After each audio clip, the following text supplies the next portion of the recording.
my constituency's potential as a future AI growth zone? Can I thank the member for strongly advocating for her constituency of Medway to potentially become an AI growth zone? And she will well know that the AI Opportunity Action Plan outlines steps we are taking so that UK can build the cutting-edge computer infrastructure needed to lead in AI development and deployment. And I eagerly look forward to reading the expressions of interest from members' constituency. And of course, I'll be more than happy to meet with her to discuss this in detail. Jeremy Wright. Thank you, Mr. Speaker. The Minister will be well aware that the growth of AI across the country depends on the ready supply of data and other content on which the models can be trained. She'll also recognise that much of that content comes from our creative industries, and she will know that our creative industries are profoundly troubled that they are not properly treated by the companies that are currently scraping that data without their permission or without proper compensation. I know the government will want to resolve that, and she will know that the data bill has had amendments added to it in the other place to address this. Does she intend that the government will resolve this by means of the data bill or by other means? If other means, what other means and when? Thank you, Mr. Speaker. The right honourable member will know that there is ongoing consultation to look at clarifying the issues that covers both copyright and AI. And there will be a statement, as you know, this afternoon on the data bill, which will cover this issue in more detail. But as you also know, the consultation ends on the 25th of February, after which we'll be reviewing the responses to see what we need to do. We come to topicals. Patrick Hurley. Topical number 1, please, Mr. Speaker. Sarah Stay. Thank you, Mr. Speaker. When it comes to embracing AI, Britain is leading the world. I have just got back from the Paris AI Action Summit. The companies I met there were genuinely excited about our AI Opportunities Action Plan. They were also optimistic about how we're using AI to build a smaller, smarter state. The new government digital service I launched last month will harness the power of technology to deliver efficient, convenient public services designed to work for working people. Curley. In recent months, it's become obvious that some social media companies' algorithms are not being run in the pursuit of a commercial imperative, but rather in the service of the political interests of their host country. Can I ask the Minister if such politicised social media firms can be treated as such with a view to protecting the national interest? I'm grateful for his question, but I'm also grateful for the leadership that he's shown in his community in Southport during extremely difficult times. The Online Safety Act applies to all people, all users, and that includes measures in existing legislation to tackle misinformation peddled by foreign states. But he has a very specific challenge with his community. I'm willing to meet with him if he would like, and if he'd like to bring members of his own community to express to me directly the impact these issues have had on him and his community, I would be very willing to take that meeting. Secretary of State Alan Back. Thank you, Mr. Speaker. The Conservatives secured a £450 million investment from AstraZeneca to expand their Merseyside vaccine factory. When the Chancellor wrecked the deal, AstraZeneca tried to save it by increasing that investment to over £500 million. So why did Labour still walk away, handing jobs and investment to our competitors? The honourable gentleman says that they secured a deal. Well, the deal was announced in March. The general election was in July. Where was the deal? Where was the funding for it? Where was the written agreement? There was nothing. Alan Back. Mr. Speaker, when Labour negotiates, Britain loses. AstraZeneca are investing over £4 billion in Singapore, the US and Canada. They could have invested in our country too. What is Labour doing now to bring back the deal they destroyed? There was a deal by WhatsApp that was never followed up by the Treasury, never followed up by ministers, no meetings between AstraZeneca and their government. Their government lets Britain down every time, which is why the country turned to Labour, and Labour is delivering. Mr. Speaker, the Payment Systems Regulator found that more than half of bank transfer scams recorded in 2023 originated on Facebook, Instagram or WhatsApp. What progress has the Secretary of State made in making sure that tech companies are held to account for fraud originating on their platforms. He makes a very good point. It's one of the things that we specifically need to look at later when we move forward with the data bill in committee. Perhaps he'll be sitting on the bill committee. Who knows? David Reid. Thank you, Mr. Speaker. The Prime Minister has just held talks for a UK-EU defence and security partnership, of which the development of artificial intelligence will have been a key theme. However, last night the UK chose not to join with EU countries in signing the international agreement on AI. So can the Secretary of State please explain this dissonance in the government's approach? At the Paris summit, let me congratulate firstly President Macron for laying on an incredible summit that brought together governments, tech companies and investors, and Britain's voice was heard loud and clear, which is why we're delivering such extraordinary investment into this country. Most of the aspects that were negotiated, the Labour government signed up to and was fully engaged in. In a few areas, we will put Britain's interest first, and a couple of other countries didn't sign too. I don't hear him criticising them. Jess Athwell. Thank you, Mr. Speaker.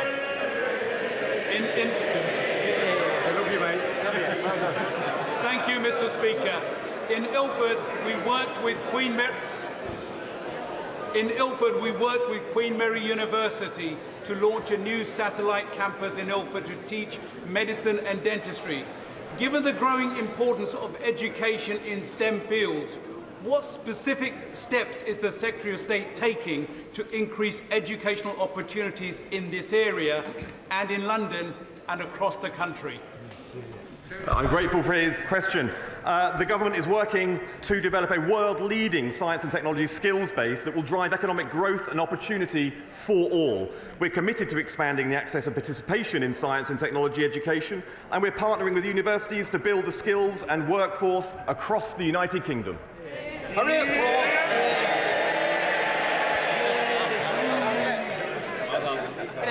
Thank you, Mr. Speaker. A month ago, the Prime Minister said that countries will either be AI makers or AI takers. Does the Minister agree that, given that the Prime Minister didn't attend the AI Safety Summit, but he's given a clear indication that the UK will be an AI taker? This Prime Minister has delivered the AI Opportunities Action Plan. This Prime Minister is deploying AI technology and productivity tools across government itself. This Prime Minister has brought in £30 billion in investment into digital AI infrastructure since he became Prime Minister. And at the same time, this Prime Minister is sorting out the mess left after 14 years of Tory rule. We now come to Prime Minister's questions. Imran Hussain. Number one, Mr. Speaker. Prime Minister. Thank you, Mr. Speaker. This week we progressed our Borders Bill to deliver counter-terrorism-style powers to bring vile criminal smuggling gangs to justice. We also announced a further £350 million to get Britain building and deliver 1.5 million new homes our country desperately needs, including more affordable homes. We've slashed red tape that holds businesses and working people back, creating 10,000 more apprentices. This morning I have meetings with ministerial colleagues and others. In addition to my duties in this House, I shall have further such meetings later today. Imran Hussain. Thank you, Mr. Speaker. I was proud to have played my part in helping draft what has now become the Employment Rights Bill.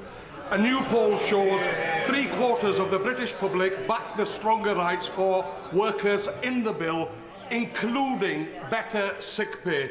Yet that lot over there, the Tories and Reform, disgracefully voted against it. In fact, the leader of the opposition doesn't even believe in maternity pay or the living wage. Mr. Speaker, our statutory sick pay is ranked one of the lowest in Europe. It needs to be brought in line with the living wage. So will the Prime Minister back my campaign to strengthen this bill further so sick pay is at the level that finally stops punishing workers for being sick? Mr. Speaker, our plan for change delivers the biggest upgrade in workers' rights in a generation to our Employment Rights Bill. ending exploitative zero-hour contracts, ending the scandal of fire and rehire, extending statutory sick pay to 1.3 million employees. Of course, that's on top of the pay rise for 3 million of the lowest paid. I would have thought the Leader of the Opposition might actually sort of support day one protection employment rights, given where she's going, but she thinks maternity leave is excessive. Our plan is pro-worker and pro-growth. Leader of the Opposition, Kemi Bernal. Mr. Speaker, the Conservative government established the Ukraine Family Scheme, and in total, over 200,000 Ukrainians, mostly women, children and the elderly, have found sanctuary in the UK from Putin's war. However, a family of 6 from Gaza have applied to live in Britain using this scheme, and a judge has now ruled in their favour. This is not what the scheme was designed to do. This decision is completely wrong. It cannot be allowed to stand. Is the government planning to appeal on any points of law? And if so, which ones? Minister. Mr. Speaker, let me be clear. I do not agree with the decision. She's right. It's the wrong decision. She hasn't quite done her homework because the decision in question was taken under the last government, according to the legal framework of the last government. But, Mr. Speaker, let me be clear. It should be Parliament that makes the rules on immigration. It should be the government that makes the policy. That is the principle, and the Home Secretary is already looking at the legal loophole which we need to close in this particular case. Mr. Speaker, he did not answer the question. If he plans to appeal, then the appeal may be unsuccessful and the law will need to be changed. And if he does not appeal, the law definitely will need to be changed. He talks about a decision made under the last government. It was not made by the last government, it was made by the courts. The issue we are discussing today is about judicial decisions. We cannot be in a situation where we allow enormous numbers of people to exploit our laws in this way. There are millions of people all around the world in terrible situations. We cannot help them all, and we certainly cannot bring them all here. Will he commit to bringing forward that new legislation or amending his borders bill? Prime Minister. Well, Mr. Speaker, I've already said the Home Secretary has already got her team working on closing this loophole. We don't need to wait for that. We're getting on with that because we're taking control. They lost control of immigration. We had nearly 1 million people come into this country, had an open borders experiment. On a Monday of this week, they voted against increased powers to deal with those that are running the vile trade of people smuggling. Same old Tories, open borders, empty promises. Mr. Speaker, if the Prime Minister was on top of his brief, perhaps he'd be able to answer some questions. Given this crazy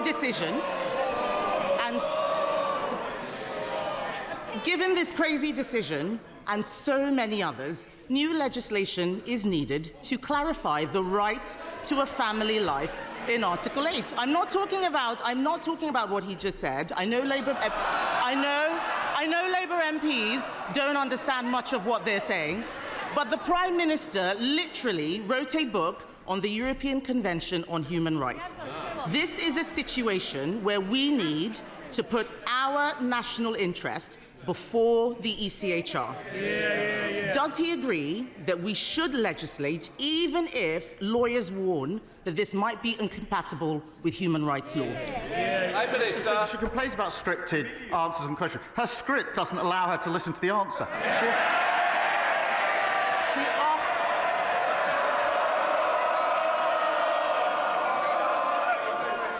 Prime Minister. She asked me if we're going to change the law and close the loophole in question 1. I said yes. She asked me again in question 2, and I said yes. She asked me again in question 3. It's still yes. Mr. Speaker, he didn't listen to question 1. I asked if he would appeal the decision. He did not answer that. He's not listening. He's too busy defending the international human rights law framework. Mr. Speaker, this case has arisen because a Palestinian came to the UK from Gaza in 2007. he is now a British citizen. This is precisely why we need to break the conveyor belt from arriving in the UK to acquiring indefinite leave to remain, and then a British passport, and now a right to bring 6 family members here as well. Just last week, the Prime Minister bizarrely claimed that a British passport was not a pull factor for those coming to the UK. Will he now support our plans to toughen the process on indefinite leave to remain and make getting a British passport a privilege, not a right? Prime Minister. Mr. Speaker, they presided over record high levels of immigration. It reached nearly 1 million. It was a one-nation experiment in open borders. And she was the cheerleader. She was the one campaigning for more people to come and thanking her own side when they supported her campaign. So before she lectures us, I think she needs to reflect on her own record and her own record here. Mr. Speaker, he is the Prime Minister now. The people out there want to know what he is going to do about the situation. He needs to spend less time whining about the last government and do his job. I thought, Mr. Speaker, that the Prime Minister and I both agreed that Israel had a right to defend herself. Yet the judge in this case noted that the family were facing a humanitarian crisis, and I quote, as a consequence of the Israeli government's indiscriminate attempts to eliminate Hamas, and government lawyers accepted this. Is the Prime Minister allowing lawyers to change the position on Israel? And was this because of advice from the Attorney General? And if not, why on earth did government lawyers accept the argument that Israeli actions were indiscriminate? Prime Minister. They put the complete opposite argument. She talks about on top of her breath. She has no idea what she's talking about. I'll tell her again. We need to change the law. That's why the Home Secretary is already closing the gap. I know the script doesn't allow any adaptation, but this is getting tedious. Mr. Speaker, the Prime Minister has not read the judgment. I suggest that he does. There are very serious questions now. There are very serious questions now being asked about the Attorney General, the Prime Minister's personal friend and donor. Even Labour ministers are concerned. One Labour peer, Lord Glassman, has called him the absolute archetype of an arrogant progressive fool. Yeah. If we are serious about protecting our borders, we need to make sure we appoint people who believe in our country and everything we stand for. It is not clear the Attorney General does. The government is now recruiting a new Chief Inspector of Borders who lives in Finland and wants to work from home. This is not serious. Why should the British public put up with this? Prime Minister. The individual in question was appointed in 2019 by the last government to a senior position. He then worked for 5 years from Finland. We've changed that, and he's now going to be working from the United Kingdom full-time. Finland under them. And she talks about the Attorney General. She sat round the cabinet table with an attorney who was later sacked for breaching national security. Charlotte Nettles. Thank you, Mr. Speaker. Long-standing traders in the CPS Centre in Colchester were devastated to receive eviction notices, giving them just 28 days to vacate, entirely out of the blue and under spurious pretexts by the new owner, shell company Shivat Hananim Capital. So far, the owner and their legal representatives have failed to hear tenants' concerns and mine and to negotiate a way forward. So does the Prime Minister share my concerns at this situation, and will he set out our plans to protect independent businesses which are at the heart of our high street and communities? Yeah. Prime Minister. Well, thank her for raising this, which is obviously of real concern to businesses in her constituency. We do, Mr. Speaker, expect landlords to meet their obligations to make buildings safe, and we support robust enforcement action from the regulators if they fail to do so. I will make sure that she gets a meeting with the Minister to discuss what steps can be taken in the particular case to support the businesses that her constituents rely on. Leader of the Liberal Democrats, Sir Ed Davey. Thank you, Mr. Speaker. 80 years ago this week, the Allies began a pincer movement against German forces between the Ruhr and the Rhine. British and Canadian troops attacked from the north, Americans from the south. British, Canadian and American soldiers fighting shoulder to defeat fascists. 80 years on, President Trump seems to have forgotten all this. His tariffs against steel and aluminium will hit Canada the hardest and will also hit jobs and the cost of living in our country. So in reminding President Trump who America's true and long-standing friends and allies really are, will the Prime Minister also prepare a plan for tariffs in return, starting with tariffs on American electric cars? Prime Minister. Mr. Speaker, he's right to reference our history in the 80-year anniversary. And of course, we were fighting alongside the Americans, and that is amongst the reasons we have a special relationship.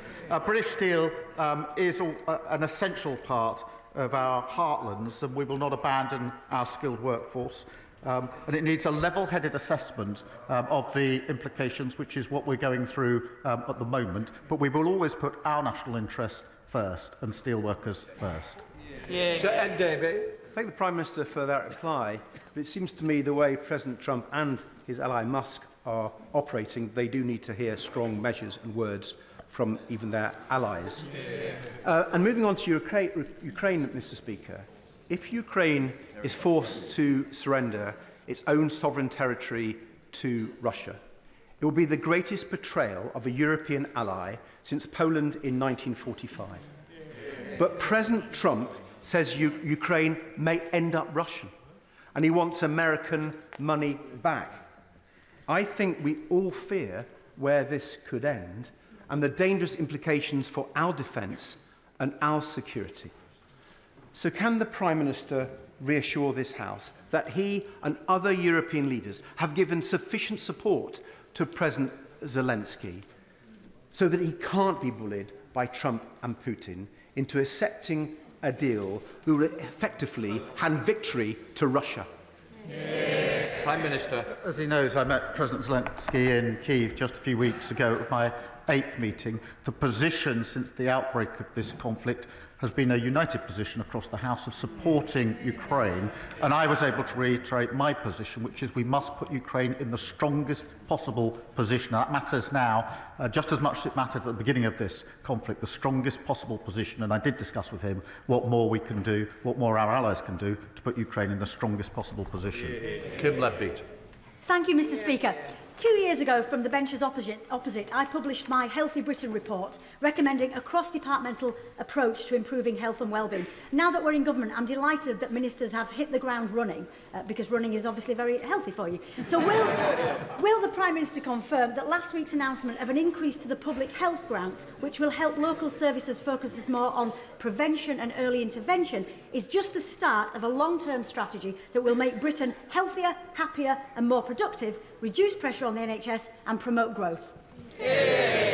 Well, I thank her for highlighting the important role that local communities play in supporting healthy lifestyles. I'm delighted, Mr. Speaker, we're providing almost £4 billion for the local health services that people rely on, and that's things like health visitors, stop smoking services and drug abuse treatments. I'll make sure that she meets the relevant minister to discuss. Saoirse Eastwood. Thank you, Mr. Speaker. Prime Minister, I get it. Nobody wants to get into a trade war.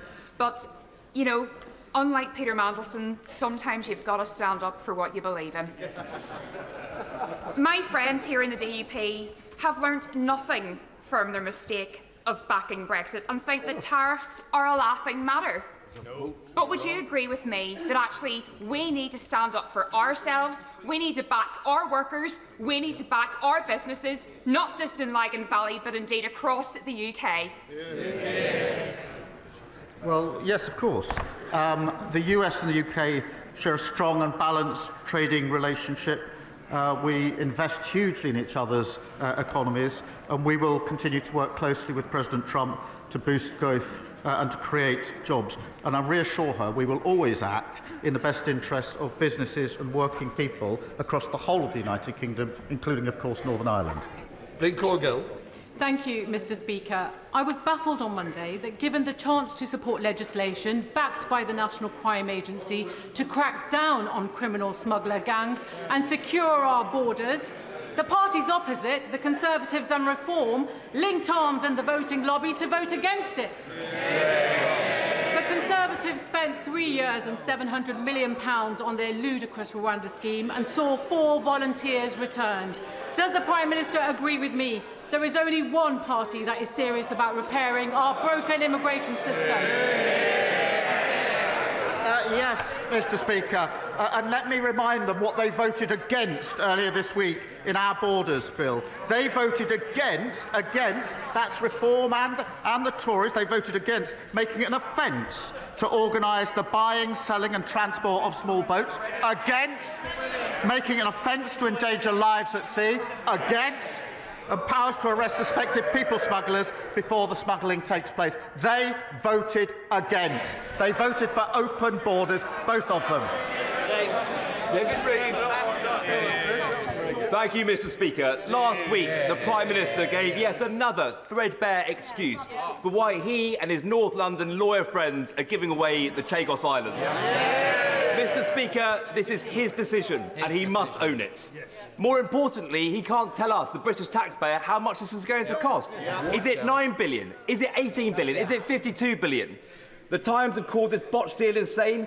Members of his own cabinet reportedly think it's impossible to understand. And one of his own MPs think it's the worst thing the Labour Party have ever done.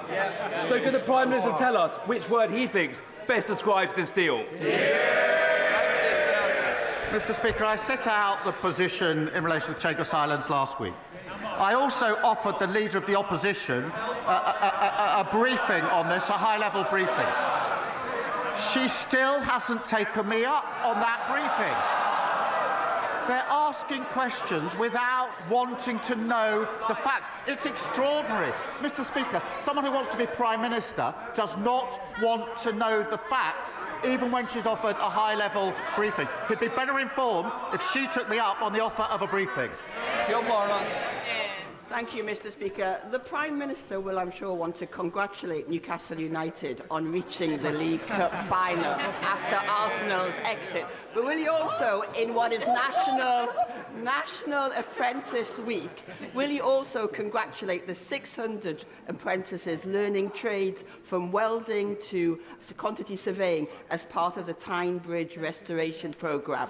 And whilst I know he can't confirm bridging the funding gap left by the Tories, will he confirm that he is looking forward to seeing the Tyne Bridge restored in time for its 100th birthday in 2028? Well, look, I'm going to struggle to sound delighted with the results of that particular football match, but look, it will be a special day for Newcastle fans. But the Tyne Bridge is an iconic North East landmark, and I congratulate the apprentices who are helping to restore this vital piece of infrastructure. As usual, the Tories made empty promises that they had no intention of keeping, including £2.9 billion worth of transport commitments that were never funded. We will look at the capital projects around the spending review and let her know as soon as we can. Liz Jarvis. Thank you, Mr. Speaker. My constituents, Peter and Maureen, have been married for 70 years. Peter is 93, and for the past few weeks he has been stuck on a hospital ward, waiting to go home because a care package hasn't been arranged. Peter is missing home and missing Maureen. So will the Prime Minister reassure my constituents that the social care crisis will be tackled this year? Well, can I thank her for raising this issue and the particular case of her constituents? And I also need to know this is deeply personal to her, and if I may, I extend my deepest sympathies to her and her family for their loss. We have taken immediate action on social care, already delivered £3.7 billion of additional investment, working on the first ever fair pay agreement for the sector and, of course, boosting the carers allowance. I invite her and everybody to work with the House on the longer-term reform that we need. Thank you. Julie Mims. Thank you, Mr. Speaker. James Rennie is an outstanding specialist school in the heart of my Carlisle constituency. Having converted every spare corner into classrooms, exceeded its published admissions numbers, and already having 43 applications known for this September, it is literally bursting at the seams. It cannot expand any further, and what is clearly needed is a new specialist school for North Cumbria. What assurances can the Prime Minister give my constituents that his government will put children before ideology and allow local authorities to tackle the shortage in SEND provision? Well, I thank you for raising this vital issue. It's not the first time it's come up. We are supporting mainstream schools to increase SEND expertise whilst also establishing dedicated SEND units. Because we need to make sure that special schools also can cater for those with the most complex needs. So we're working on this. It's come up time and again, but we are doing that vital initial steps. Thank you, Mr. Speaker. Dorothy House is an amazing hospice that supports terminally ill people in Frumeney, Somerset and their families, including my good friend Lisa. Next year, Dorothy House will be looking forward to celebrating 50 years of service, but they will also be facing an additional cost of £422,000 thanks to increases in employers' national insurance. Will the Prime Minister commit to meeting with me and representatives of the hospice sector to hear first-hand the impact of NICs and to work with them to find a solution? Prime Minister. Mr. Speaker, everyone deserves high-quality and compassionate end-of-life care. The honourable member knows we inherited a £22 billion black hole in our public finances. That's why we took the difficult but right decisions to invest in our public services. I do recognise the pressure that hospices are facing, and that's why we invested £100 million into hospitals, with an additional £26 million to support children and young people's hospices. And I will make sure she gets a meeting with the relevant minister. John Hodge. Thank you, Mr. Speaker. A significant part of the dreadful legacy left by the previous Conservative government is a chronic underfunding of transport infrastructure, especially in the North East, as we've just heard from my honourable friend. So does the Prime Minister agree with me and the North East Mayor Kim McGuinness that redevelopment of the Leamside line, the disused Leamside line, that would reconnect Gateshead with Durham North, and increasing the capacity on the East Coast Main Line would help bring the metro to Washington in my constituency, and would bring much needed jobs, growth and opportunities to my region? Well, I thank her, and both she and the North East Mayor are dedicated campaigners on this issue. The party opposite left us a host of unfunded promises, and public transport is in dire condition. Expanding the metro network has huge potential to drive growth and unlock new housing. I'm pleased that progress is being made on the business case. Second Batty. Thank you, Mr. Speaker. Earlier this week, we learned that the Prime Minister's close friend, the Attorney General, has in the past advised Caribbean nations on seeking trillions of pounds in reparations. He's been a key player in the surrender of the Chagos Islands and the related fiasco there, which will cost the taxpayers up to £18 billion, and has even advised Jerry Adams, who is standing in line to get compensation from the British government in Northern Ireland legacy payments, the quantum of which could cost up to £2.7 billion. Given the Attorney General's track record, does the Prime Minister have faith in his motives, and does he have confidence that his best friend represents good value for the British taxpayer? Mr. Speaker, we've long had the principle that everybody's entitled to legal representation in this country. That means that lawyers don't necessarily agree with their client. Now, the Conservative Party used to believe in that principle. If they now disagree with that principle, they should go and see the victims of very serious crime, including sexual crime, and tell them that under their provisions, the lawyer who disagreed with the perpetrator wouldn't be able to represent them, meaning that victims will be cross-examined by perpetrators because lawyers disagree with the perpetrator. That's never been the Conservative Party position. If it is now, they should say so. Thank you, Mr. Speaker. Allergy School, launched just this week by the Natasha Allergy Research Foundation, is a free programme to support children with food allergies. Allergic disease is a growing issue in this country, with over 20 million people in the UK being affected. For this reason, it has never been more important for us to have a national allergy strategy and an allergy czar to drive and coordinate that action. Will the Prime Minister join me in welcoming this programme, and will he meet with me and the Foundation to talk about how we can work together to drive this issue forward? Well, I thank you for raising this really important issue, because hospital admissions for allergies have risen sharply, particularly in the last 2 decades.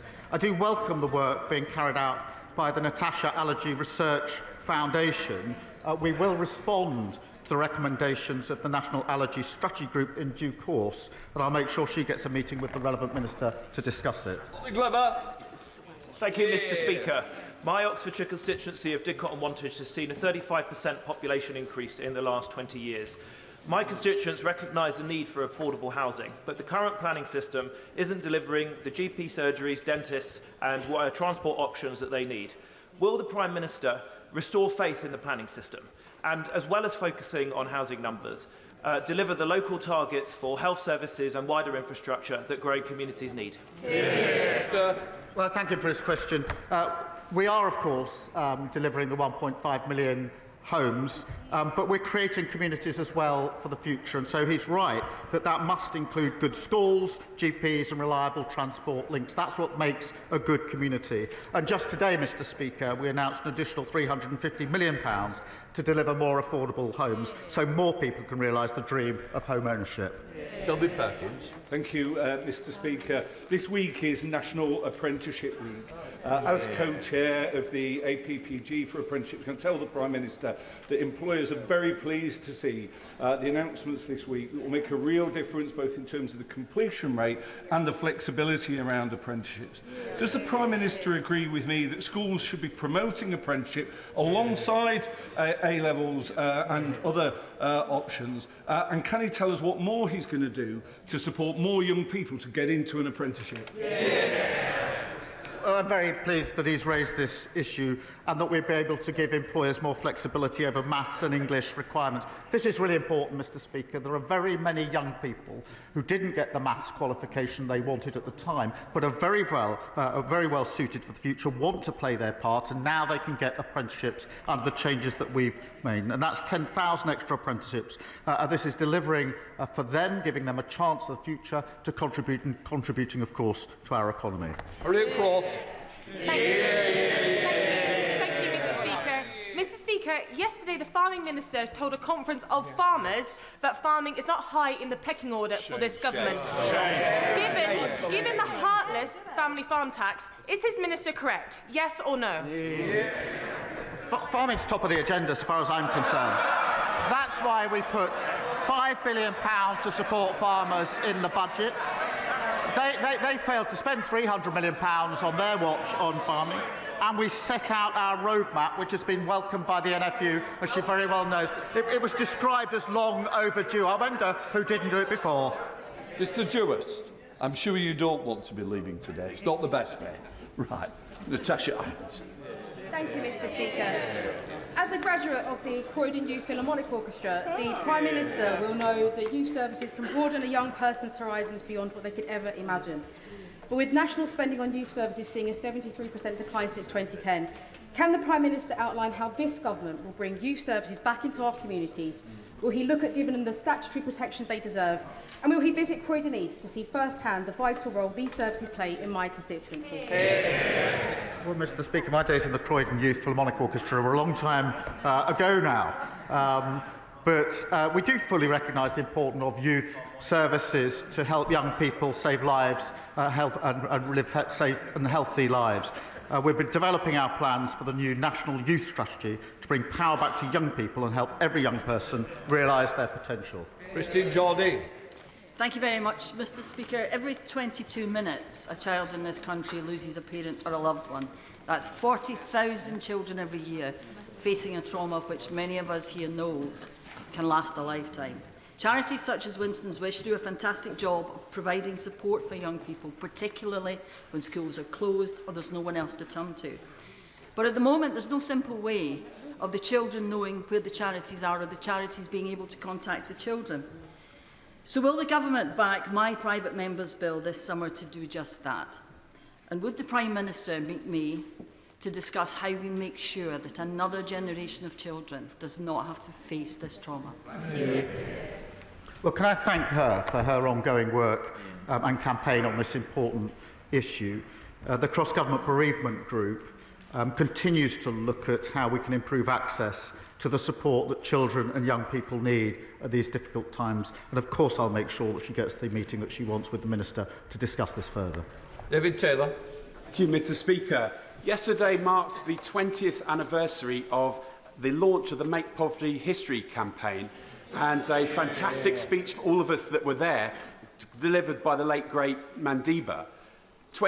That campaign inspired a generation of campaigners and a great Labour government to deliver unprecedented action to tackle global poverty, lifting millions out of poverty. Will the Prime Minister join me in paying tribute to some of those campaigners and commit to doing all he can to ensure that Britain is playing its full part in helping eradicate global poverty today? It's a really important issue. We do pay tribute, and of course we continue to play our full part.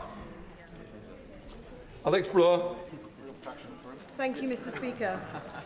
Basingstoke Hospital, used by half of my constituency of North East Hampshire, has had its rebuild delayed by 15 years, despite no ministerial visit to see the worsening conditions there. The cost of maintaining the hospital for those 15 years is estimated to be almost as much as the rebuild itself. So can the Prime Minister explain the logic of making taxpayers pay twice? Mr. Speaker, her constituents are right to be frustrated about the empty, unfunded promises that were left behind by the Conservatives, a point made by her and, of course, by the Labour MP for Basingstoke. Under the previous government's plan, a new hospital in Basingstoke would simply not have been delivered because it was unfunded. It was a promise without anything behind it. We've put in place a funded deliverable plan which will see the hospital built, and we'll work closely with the Trust to ensure that it is. Dr Becky Cooper. Thank you, Mr. Speaker.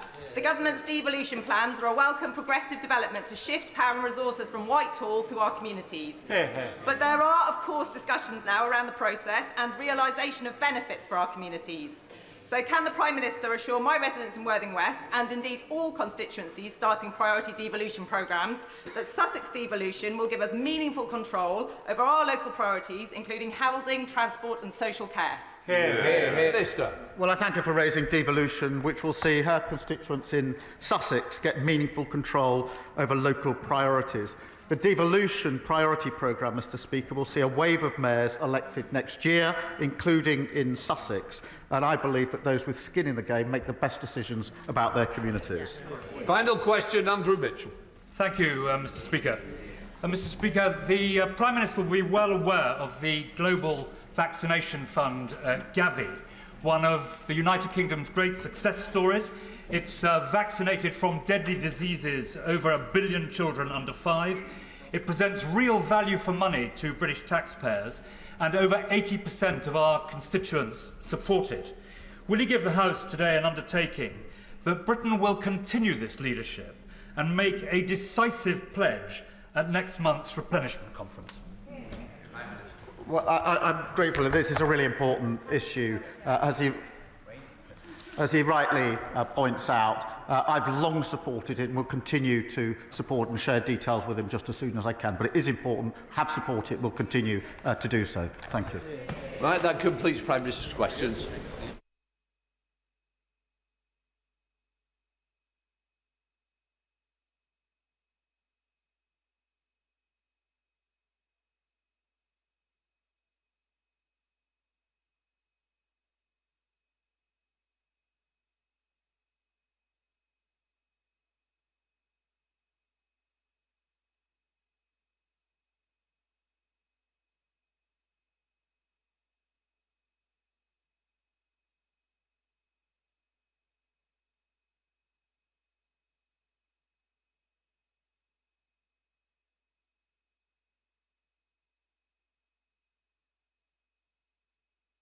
Can people leave the chamber quickly and quietly? We're now coming to the urgent question. Christine Jardine. Thank you very much, Mr. Speaker. To ask the Secretary of State for Energy Security and Net Zero if he will make a statement on the potential security implications of the involvement of Chinese companies, including Mingyang, in energy infrastructure projects. Minister. I thank the Honourable Lady for bringing this question to the House. The protection and security of the energy sector is an absolute priority for this government. We have a range of effective measures in place which give the government powers to balance an open investment environment to facilitate growth for protecting the areas of our economy that are most sensitive to national security. The government firmly believes that the biggest risk to our energy system and our energy security is remaining dependent on international fossil fuel markets controlled by petrostates and dictators. And that's why we have a mission to make Britain a clean energy superpower to end that dependence. We have a world-leading offshore wind industry here in the UK, and international investment plays a crucial role in supporting jobs across the country.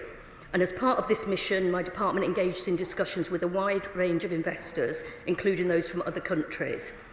We're also clear that alongside this, growth of UK supply chains is absolutely critical, and that's why we've set out plans for a clean industry bonus to drive investment in manufacturing, as well as setting up GB Energy and the National Wealth Fund.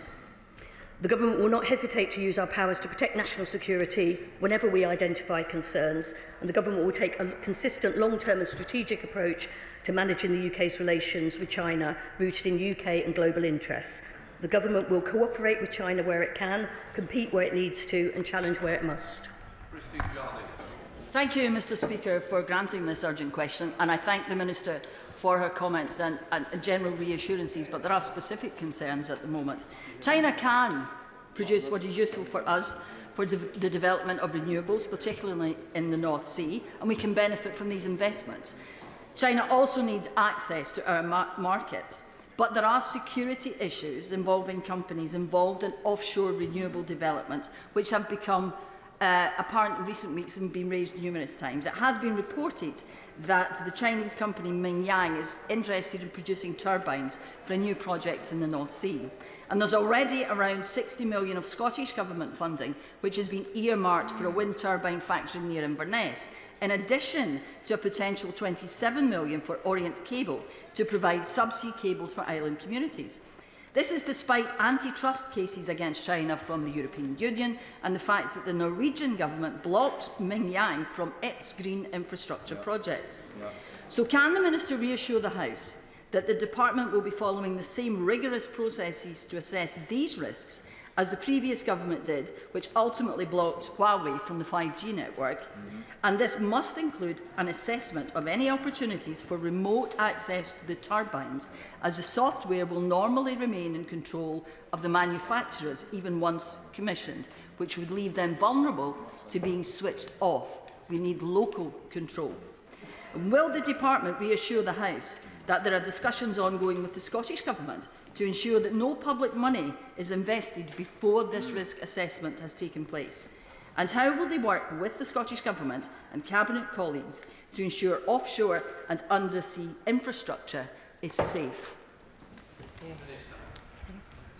Thank you. The honourable member raises some really important concerns, and they're concerns that we're very much alive to. As I said in my first answer, energy security is absolutely critical to the work of DESNZ, and that's why we have the Clean Power Mission, to end our dependency on fossil fuels.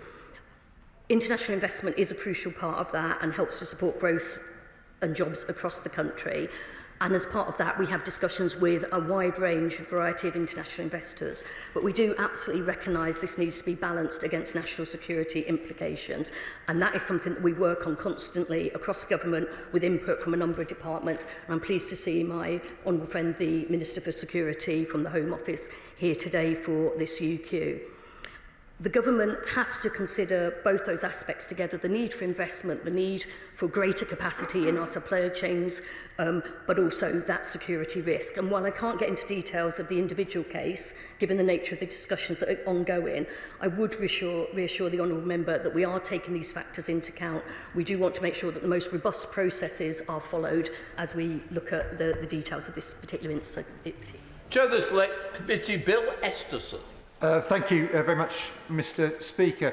Can I say how pleased I am to hear the Minister confirming the importance of our energy security in contrast to what we saw under the previous government. And they can groan all they want, but that is the reality of what was inherited in July last year.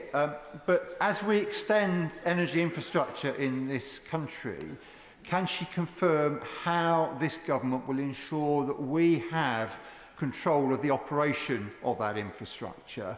And does she also agree that it is vitally important that through the industrial strategy we see the renaissance in our manufacturing and greater resilience in our supply chain, all of which adds to the energy security of this country?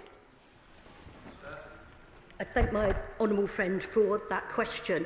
He's absolutely right that as part of getting this investment into infrastructure, dealing with capacity issues in our supply chain is absolutely crucial. It's one of the reasons why, through the National Wealth Fund, we invested in lithium in Cornwall last week. So in terms of a critical minerals strategy, we want to maximise the natural resources that we've got where we can. As I said, we want to make absolutely sure that security concerns are addressed as well when we look at which investors do invest in our new economy. Shadow Secretary of State Andrew Buck. Thank you very much, Mr. Speaker. Mr. Speaker, the indication that Mingyang will get the green light from the Treasury to supply wind turbine technology to the Greenvolt wind farm in the North Sea is concerning. Indeed, alarm bells have been sounded by officials in the Minister's own department and indeed in the Ministry of Defence. This green revolution will come with a Made in China label. The government, in collusion indeed with the SNP in Holyrood, are determined to see Chinese companies reap the economic reward. Her party says again and again that transition to renewable energy will reduce our reliance on hostile regimes. Chinese-controlled technology embedded in our critical energy infrastructure is evidently a threat to our security. Can the Minister assure us that she is taking this threat seriously? And can the Honourable Lady explain how using wind turbines made by Mingyang reduces our reliance on foreign states? Mr. Speaker, just last week, I, along with many MPs in her own party, were briefed by the Royal Navy on the vulnerability of our subsea communications and energy infrastructure. We have also seen a pervasive rise in sabotage attacks on subsea cables in the Baltic, affecting our Scandinavian allies. If Chinese-manufactured turbines are installed, security experts have warned that sensors could spy on British seas, defence submarine programmes, and indeed the layout of our energy infrastructure. We would be reliant on Chinese equipment and software, Chinese suppliers for updates and maintenance, handing Beijing significant opportunity for interference. In the current international climate, it is unthinkable to disregard the security implications of this decision. So can I ask the Minister, can she confirm that they have scrapped the Giga scheme that we launched to build British supply chains in energy technologies? What discussions has she had with the Ministry of Defence around their concerns as to the ability to ensure security of our energy system? What safeguards will be in place to prevent Chinese maintenance ships accessing these turbines for repairs? What guarantees has she had, if any, from our defence and security agencies that this investment will pose no threat to our national security? And if such assurances are not forthcoming, will she revisit this decision and put a halt to the madness of allowing the People's Republic of China to have such a significant stake in our energy system? I think my starting point when the Shadow Minister, it's me, I'm the Minister now, when he said about revisiting this decision, and no decision's been made at the moment, we're undergoing rigorous processes to look at the role of China in our supply chain, in investment in critical infrastructure in this country. And I can't provide a running commentary on individual cases. He'll know, having been in my position, why that is so important that we don't do that. But as I've made clear already, we are taking into account the national security considerations as well as our need for investment in the supply chain. I would say that in terms of the legacy that we were left by the previous minister, is that he was perfectly happy to leave our energy system exposed with the British people paying the price. And the retreat, the under new management line that he was parroting earlier this week, would leave us even more exposed to those petrostates, to the dictators. We are getting on with our clean power mission to end energy security, and I'll take no lessons from him on energy security, given their record. Polly Billington.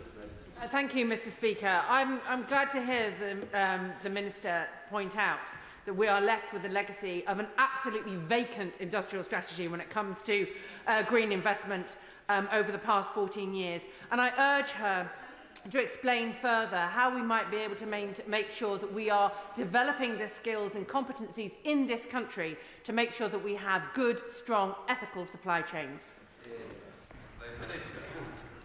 thank my honourable friend for that question. One of the things we have launched is the Clean Industry Bonus, which will be absolutely crucial in terms of protecting our supply chain. We're investing through GB Energy and through the National Wealth Fund. As I mentioned, lithium in Cornwall is just one example. And through the Global Clean Power Alliance, which we launched at the end of last year, we'll be bringing together our counterparts from other countries, including an IEA conference in April, to look at a supply chain mission so we can deal with these issues, because they're not just issues that affect us in this country. As other countries seek to decarbonise, seek to increase the role of renewables, there are capacity issues across that supply chain, and that's something that we all need to deal with, cooperating together. Liberal Democrat spokesperson Pippa Haley. Thank you, Mr. Speaker, and I'd like to thank my honourable friend for bringing this urgent question, which is so important. Since Russia's invasion of Ukraine, as the Minister has rightly said, energy security has been a key term in this chamber. There are two ways of looking at energy security. First of all, which is to generate our own renewable energy to avoid volatility, price volatility, exposure to authoritarian regimes, ensure we've got the jobs here at home for design and construction. Secondly, it's about our national security issues around our energy infrastructure. That's also a term of energy security. A former MI6 chief has warned of the vulnerabilities, either deliberate or inadvertent, posed by foreign-controlled software embedded in our energy infrastructure. Given these serious concerns, can the Minister guarantee that any further investment in Scotland will ensure that this increases both the energy and national security future? Thank you. As I've said, there are robust processes, and we are going through these processes to try to make absolutely sure that that our national security is not compromised by investment from overseas, and that is something we'll continue to do. Thank you very much, Mr. Speaker. The Grangemouth refinery is a key piece of vital infrastructure for Scotland, and its economic contribution to the Scottish economy every year is over £400 million. The Grangemouth refinery is also a joint venture between PetroChina, owned by the Chinese state, and INEOS, a multinational conglomerate. Together they are Petro-INEOS. The refinery is due to close, with thousands of jobs being lost, an unjust transition, and Scotland having to rely on importing oil, all at a time of great global volatility. Why is the government allowing a foreign government and private capital dictate Scotland's industrial capacity, its ability to produce oil, and overall our national security?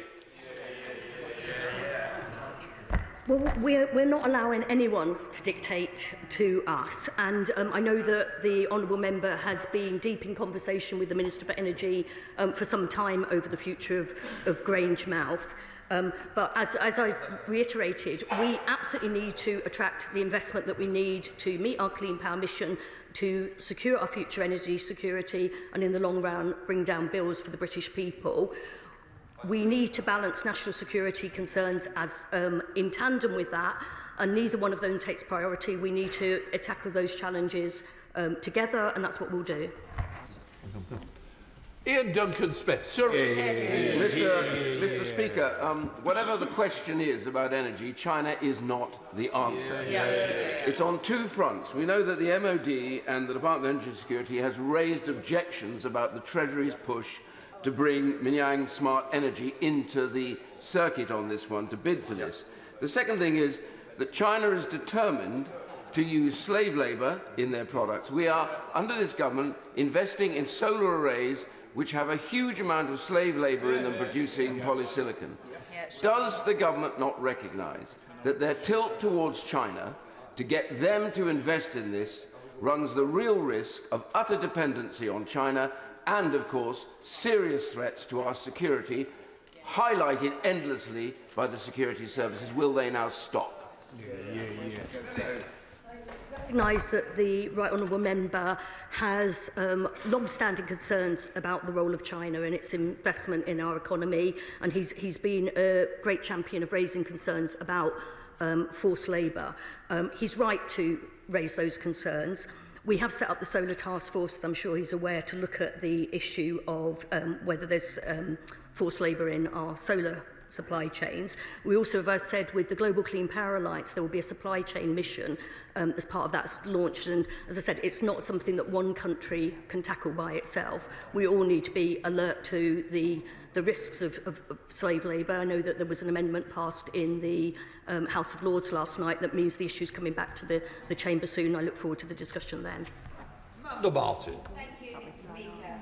Does the Minister agree with me that developing our economic and trading relationships with other nations is one lever of many that this government is using to drive growth and investment alongside planning reforms, public investment and a proper industrial strategy for the people of the UK, but also for the people in my city, and at the same time ensuring that we work across departments to always have our nation's security at its core? Minister. My honourable friend is absolutely right, and we're doing this through a number of levers. We have the growth mission, we have the clean power mission, working hand in hand to make sure that energy security and the decarbonisation of our power system contributes to growth in this country, and that means it contributes to job creation in this country, as well as, in some cases, overseas investment. We have the We've set up Great British Energy, we have the National Wealth Fund, we have the Clean Industry Bonus. All of those will help us achieve those objectives. Bradley Thomas. Thank you, Madam Deputy Speaker. Have ministers or officials in the Ministry of Defence, the Home Office or the Security Services raised any concerns with her department over the possibility of offshore structures in British waters being used for Chinese intelligence gathering technology? And if there are sensitive matters which cannot be discussed in this House, will she commit to holding a private briefing for members of Parliament on the security implications of energy infrastructure from China? Minister. Okay. I don't think I can comment on the extent of conversations other than to reassure the honourable member that, of course, these conversations are taking place. Of course, there are robust processes that we are going through, and there'll be ongoing conversations. Again, because it's not my specific role, I wouldn't be able to say whether that is information that can be shared. I don't think it can be shared on a day-to-day basis, but perhaps if there's a briefing that we could arrange with members to give them some reassurance as to the general approach, I'll investigate whether we can do that. Melanie Arn. Thank you very much, Madam Deputy Speaker. I have to say I'm surprised at the benches opposite. They seem to have forgotten when they were pushing on this country the golden era of the relationship between the UK and China. And some of this is the legacy that remains from their time in government. And so I think that they should just be careful about how they're approaching this conversation. And I'd just like to take the opportunity to point out to the Minister the role that Grimsby plays in servicing and supporting operations of offshore wind, not only around UK waters, but also as far as Taiwan. Those skills and those competencies and capabilities do exist here in the country, so I'd like to ask the Minister what additional support will be given to expand those capabilities and support for those skills in this country. Minister.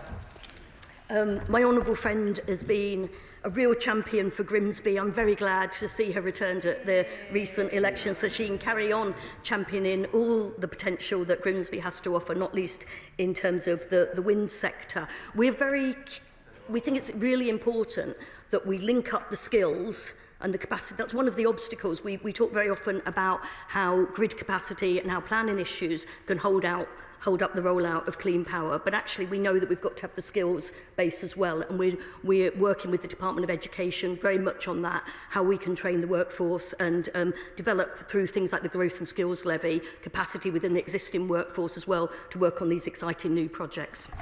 Sir Alex Shelbrooke. Thank you, Madam Deputy Speaker.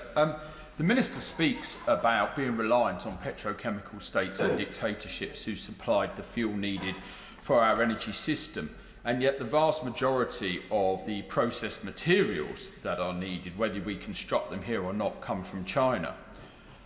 We recognise that some of these countries were dictators, but can the Minister at the dispatch box now confirm to this House that a country that uses slave labour, a country that has carried out the most horrendous crimes against the Uyghur population, a country that has sanctioned our own parliamentarians, is indeed as much as a dictatorship as the countries that she says we no longer want to be reliant on? Well, if we followed the approach being suggested by the opposition front bench now, we would be very firmly back in the hands of the petrostates and the dictators. And we've seen... But in terms of relationship with China, as I've said, we will cooperate where we can, we will compete where we need to, and we will absolutely challenge if we must. And we've been clear that no company in the UK should have forced labour in the supply chain. This is why we've set up the Solar Task Force. This is why we're going through the robust processes ahead of the decision that we're talking about here today. And I will take no lessons from the honourable member, because we've had 14 years of being exposed to volatile energy markets, and we are trying to recreate our energy security through this investment. Jane Kirkham. Thank you, Madam Deputy Speaker. Would the Minister agree that after a real neglect of our energy infrastructure for the last 14 years, setting up GB Energy to help UK ownership of energy production in the future can only be a good thing, and our investment in critical minerals in Cornwall particularly, and the supply chain for floating offshore wind, will be crucial to secure our national security? Minister. On the one hand, the honourable members raise concerns about critical minerals being imported from abroad. And then when my honourable friend from Cornwall, who again is a real champion for her area, when she praises the investment that we have put into lithium extraction in Cornwall, they start jeering. And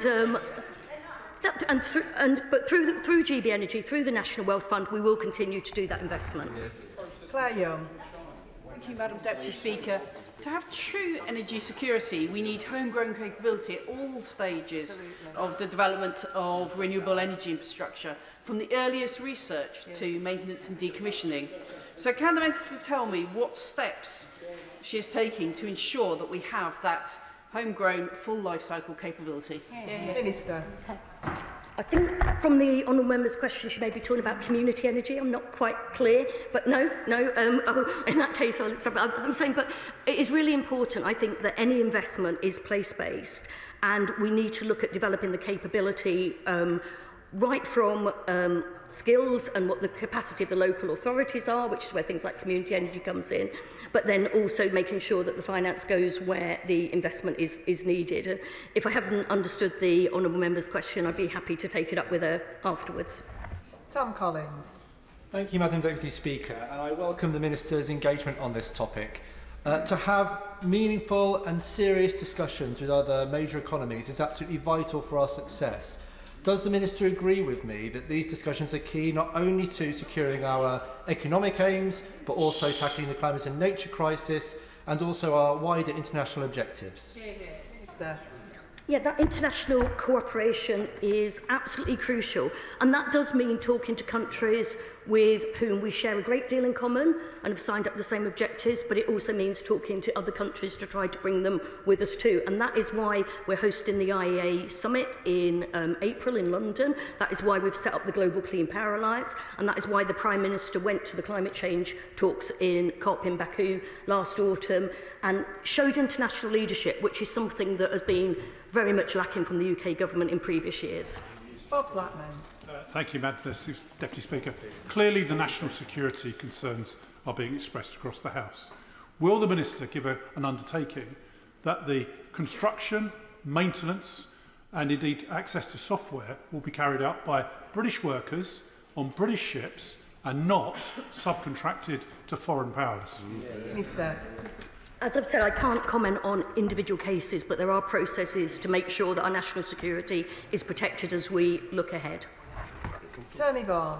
Thank you, Madam Deputy Speaker. I welcome the Minister's reassurance about the Government's rigorous scrutiny of energy projects involving Chinese technologies, and I understand the argument that at the current stage of our transition to net zero, we may need to look further afield to meet our domestic energy needs. But will the Minister agree with me that the long-term plan ought to be to reduce reliance on Chinese technology in the UK energy sector and rather to use British-made green technologies where there can be no concerns around national security or about ethical supply chains? Minister. Yeah, I agree absolutely, and that's why we are doing all we can to increase capacity through things like the Clean Industry Bonus, through investment from the National Wealth Fund, through the role of GB Energy and all the other measures that we'll be taking our industrial strategy to try to ensure that we keep the jobs in the UK and we create new jobs in the UK too. Dave Dugan.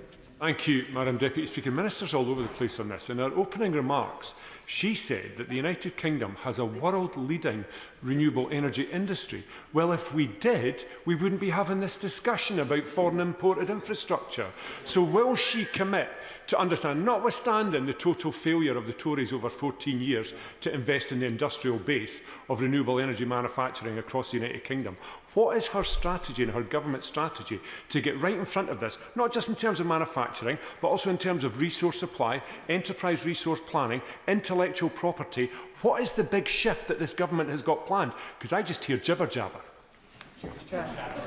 That's not very polite of the honourable member, but as I've said, we are doing all we can to attract investment into the UK so that we can be as reliant as possible on our own resources, and that means our own supply chain, that means attracting investment and so on, but we are doing it through the National Wealth Fund, we're doing it through GB Energy, and there was much discussion, I don't know to what extent the honourable member took part in the debate around the GB Energy, the Great British Energy Bill, but we are absolutely doing that. And on an international level, as I said, this has to be solved on the international level. We're doing a lot of work with our colleagues in terms of making the North Sea the green power plant of Europe through NSEC, the North Seas Energy Cooperation Council, and we've set up the Global Clean Power Alliance. And we cannot do this alone. We cannot do it acting alone. I know that the SNP prefers that approach, but we're absolutely doing it in cooperation, but we're doing it in the best interest of the British economy as well. Alex Ballinger. Thank you, Madam Deputy Speaker. Can the Minister confirm that her department's work is entirely consistent with the government's approach to China, cooperate where we can, compete where we need to, and challenge where we must? Minister. I mean, that is exactly our approach, and that is the right approach. I don't know whether the opposition front bench would advocate not cooperating with China where we can, but they're an incredibly important player on the world stage, and we gain nothing from completely turning our backs on them and not engaging in that dialogue. Andrew Snowden. Thank you very much, Madam Deputy Speaker. Following Russia's illegal invasion of Ukraine, we saw how Russia responded in the global tariffs and sanctions market by trying to use its dominance in the nuclear fuel market to put pressure on the allies of Ukraine. And therefore, we've seen that vulnerability in our energy supply chain when our enemies and allies of those enemies want to use it against us. The former head of MI6, Sir Richard Dearland, has said that the government's target to decarbonise the grid hands power to Beijing. And when we talk about having reliance on dictator states, we have enough oil and gas in the UK to do that without any reliance. So why don't we just get drilling and get our own oil and our own gas out of the ground? So has the government, given I suspect in their mad dash to decarbonise the grid are not going to do that, has the government undertaken a risk assessment of the strategic vulnerability to our national security of our increasing reliance on Chinese rare earth minerals and battery production? Minister. I think I have already made very clear, Madam Deputy Speaker, that there are ongoing conversations about that, and we take national security incredibly seriously when we look at investment decisions. In terms of what he had to say about producing more oil and gas here for our own use, I think he needs a lesson in how the energy markets actually work. There's no guarantee that it would be used here. Harriet Cross. Thank you, Madam Deputy Speaker. The issue with this is the rush that the Labour government have to decarbonise by 2030. Because of that rush, we do not have the capabilities in this country at the moment to fulfil all the requirements that are needed to deliver those projects. Until the point where we will always be reliant on overseas powers, overseas people like the Chinese government, like Chinese manufacturers, to deliver what we need in order to decarbonise. Is this government prepared and happy to sacrifice our national security and our energy security in order to reach that 2030 target? Minister. That sounds very much like the honourable member has made the case for an industrial strategy that ensures that we can match demand with supply, and that's an approach that was particularly missing from the last government. Sammy Wilson. Thank you, Madam Deputy Speaker. Almost on a weekly basis, we are lectured by the net zero obsessed Secretary of State that the race for renewables is necessary in order to give us a secure future supply of energy in this country. And yet, the renewable industry is increasingly dependent upon Chinese technology and rare earth metals, which the Chinese control 70% of. So we're placing our future energy supply in the hands of a dictatorship which has proved itself in other states to be willing to use the infrastructure to blackmail the countries in which it's based. Is this not a case that we should be looking at the supply of fossil fuels that we have in this country, decades of gas and oil which could be used? We would secure this, we'd be sure that we could use it and we wouldn't be interfered by others in using it. Minister. We absolutely believe that the best route to energy security is by our Clean Power by 2030 mission and further investment in renewables, and that remains our stance. Final question, Jim Shannon. Thank you, Madam Deputy Speaker. Can I thank the Minister for her answers to the questions? The Minister will be aware that the costly environmental obligations which government imposes on home manufactured goods are not adhered to by many other nations, which prevents our UK manufacturers from being able to compete on many occasions. Combined with human rights breaches routinely carried out by the Chinese business on Uyghurs, on Falun Gong, on Christians and many other ethnic minorities. Does the Minister not agree that these considerations must be equally weighted with cost, and it will seem that human rights and Chinese production will never add up, and this must inform any contract offered by this nation of ours? Thank you. Minister. I think that the honourable member has frequently raised almost every issue you can think of in this chamber, but I know that I've taken part in very many debates about human rights in countries of concern overseas over the years. He's absolutely right to flag those concerns. As I said, we have the Solar Task Force, we have the Supply Chain Mission with the Global Clean Power Alliance. We are very much alert to this. We do not want to see forced labour or any form of modern slavery in our supply chains, and that is something that we're absolutely determined to take action on. That concludes the urgent question. We now come to the statement, and I'll allow a few moments for the front benches to swap over and members to come in.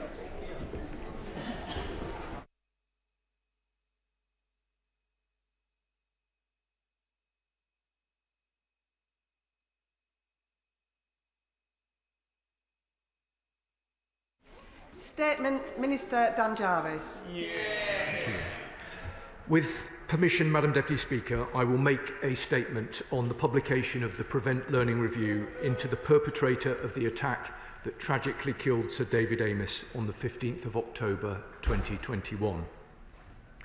Sir David Amess was a beloved member of this House, a hugely respected parliamentarian. His popularity extended right across the political divide. To win and keep the respect of those outside one's own party is, as we all know, a rare accomplishment.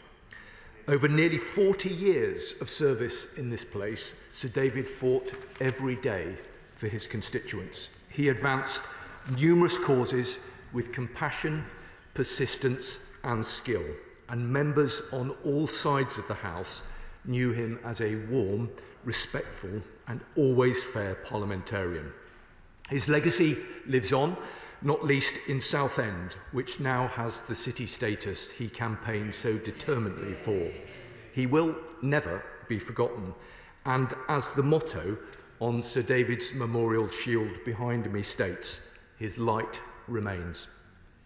Now, whilst this House has lost a hugely valued member on that terrible day, Sir David's wife and children lost a loving husband and a devoted father. They are in our thoughts and prayers today and always. Together with the Home Secretary, who spoke with Sir David's family recently, I recognise the courage and persistence they have shown in seeking the answers that they deserve. As the House will know, it was a heinous act of violence on the 15th of October 2021 that took Sir David away from those who knew and loved him.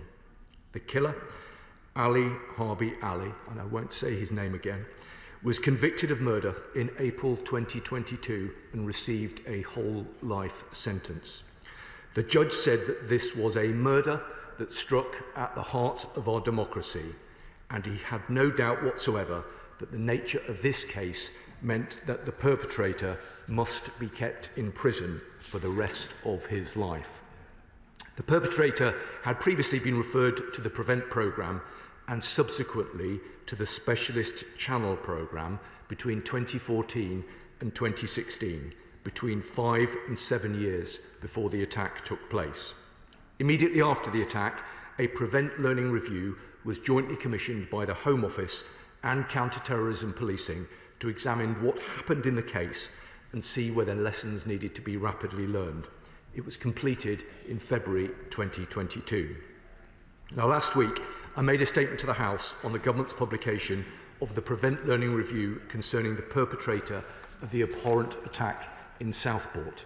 Today, we're taking a further step to enable public scrutiny of PREVENT, and in recognition of the seriousness of the terrible attack on Sir David, by publishing the PREVENT Learning Review conducted in this case too. The perpetrator of the attack on Sir David became known to PREVENT in October 2014 when he was referred by his school after teachers identified a change in his behaviour. The case was adopted by the Channel Multi-Agency Early Intervention Programme in November of 2014. An intervention provider who specialised in tackling Islamist extremism was assigned to work with him. The perpetrator was exited from Channel in April 2015 after his terrorism risk was assessed as low. A 12-month post-exit police review in 2016 also found no terrorism concerns, and the case was closed to PREVENT at that point. There were no further PREVENT referrals in the 5 years between the case being closed and the attack. The PREVENT Learning Review examined how PREVENT dealt with the perpetrator's risk and how far the improvements made to PREVENT since he was referred 7 years prior would have impacted upon his management. The review considered both the handling of the case at the time and also the changes that had been made to PREVENT since the referral in 2014. It examined how far those changes addressed any problems identified and then made a series of recommendations. The reviewer found that from the material reviewed, the assessment in terms of the perpetrator's vulnerabilities was problematic, and this ultimately led to questionable decision-making and sub-optimal handling of the case during the time he was engaged with PREVENT and Channel. It identified that the vulnerability assessment framework was not followed, with the perpetrator's symptoms being prioritised over addressing the underlying causes of his vulnerabilities. The reviewer ultimately found that while PREVENT policy and guidance at the time was mostly followed, the case was exited from PREVENT too quickly. The reviewer identified 6 issues, namely that the support given did not tackle all of the vulnerabilities identified, record keeping was problematic and the rationale for certain decisions was not explicit, responsibilities between police and the local authority were blurred, the tool used for identifying an individual's vulnerability to radicalisation was outdated, the school that made the referral to PREVENT should have been involved in discussions to help determine risk and appropriate support, and the tasking of the intervention provider was problematic, with a miscommunication leading to only 1 session being provided instead of 2. The reviewer then examined how far changes in the PREVENT programme since 2016 had addressed these issues. The reviewer recognised the significant changes that had been made to PREVENT since the perpetrator was managed, in particular the introduction of the statutory PREVENT and Channel duties under the Counter-Terrorism and Security Act of 2015. The reviewer concluded that over the intervening period there have been considerable changes to policy and guidance for both the police and the wider PREVENT arena, including Channel. Whilst a number of the issues in the perpetrator's case would most likely not be repeated today, there were still a number of areas which could be considered as requiring further work in order to mitigate against future failures. The reviewer made 4 recommendations for actions to further strengthen PREVENT. These were to improve the referral process, strengthen the initial intelligence assessment process, update the tool used to identify vulnerability to being drawn into terrorism, and to not reduce data retention periods. Since the report, the Home Office and Counter-Terrorism Policing have fully implemented all 4 recommendations. First, a single national referral form was launched to encourage a consistent approach to referrals, building this into new training packages and mandating its use via statutory guidance. Second, training has been delivered to police staff to strengthen the initial intelligence check stage, ensuring their understanding of PREVENT is robust. Third, a new PREVENT assessment framework was rolled out in September of 2024.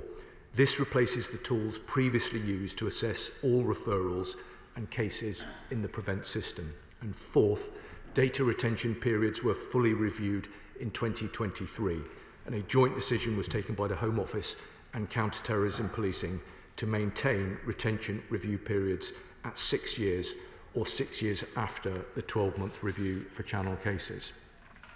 In addition to the publication of the PREVENT Learning Review, we recognise the significant concerns that remain over the way in which PREVENT dealt with the perpetrator, as well as the need to ensure that the recommendations it suggested for improving the scheme have been properly implemented.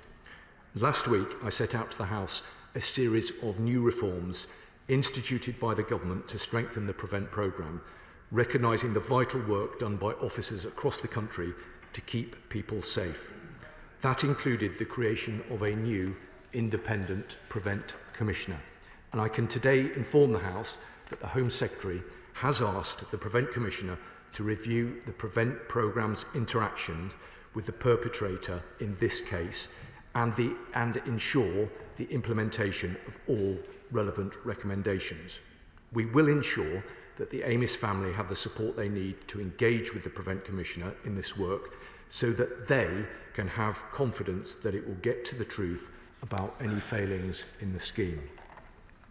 Madam Deputy Speaker, 2 further important issues have been raised which are relevant to this case: local policing and members' security. On local policing, concerns have been raised by the Amis family about the way in which Essex Police handled this case. A complaint has been made and referred back to the local force by the IOPC for consideration. That process must be allowed to follow its course. However, I can inform the House that the Home Secretary has written to the Chief Constable and the Police and Crime Commissioner of Essex Police, asking them to set out how the investigation will be conducted and to be kept updated as the investigation progresses. Secondly, on members' security, this is something that the Home Secretary and I care deeply about, and I know that it is a matter to which Mr. Speaker attaches the utmost importance, as will all members right across this House. A review of security measures for MPs commissioned under the previous government has concluded, and all the recommendations have been implemented. We must ensure that the learnings from this case have been properly implemented. And I want to take this opportunity to thank Mr. Speaker for his continued leadership on these matters.